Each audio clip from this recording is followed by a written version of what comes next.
শনিবার স্থানীয় সময় রাতে ইসরায়েলে আঘাত হানে ইরানের শত শত ড্রোন ও ক্ষেপণাস্ত্র।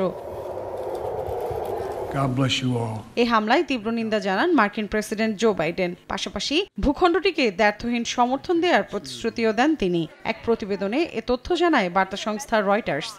তবে এরই মধ্যে মার্কিন মুল্লুককে সতর্ক করে দিয়েছে পারস্য উপসাগরীয় দেশগুলো। ওয়াশিংটনকে তেহরানের সম্ভাব্য হামলা চালানোর কাজে নিজেদের ভূমি ব্যবহার করতে দেয়া হবে না বলে জানায় মিত্র দেশগুলো।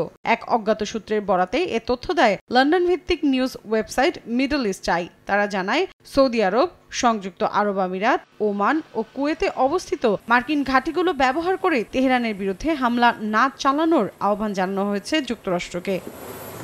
এক জ্যেষ্ঠ মার্কিন কর্মকর্তা মিডল ইস্ট আইকে জানান, যুক্তরাষ্ট্র যাতে মধ্যপ্রাচ্যের ঘাঁটিগুলো ব্যবহার করে তেহরানে পাল্টা হামলা চালাতে না পারে তাই ব্যাপক প্রচেষ্টা চালাচ্ছে দেশটির পারস্য উপসাগরীয় মিত্ররা। পাশাপাশি যে চুক্তির ভিত্তিতে দেশগুলোতে মার্কিন সেনা মোতায়েন করা হয়েছে তাতে অন্য দেশে হামলা চালানোর কথা বলা হয়নি। 1, 2, 3 ঢাকায় জমি জিতে নিন 100% ক্যাশব্যাক সহ 20 কোটি টাকার পুরস্কার।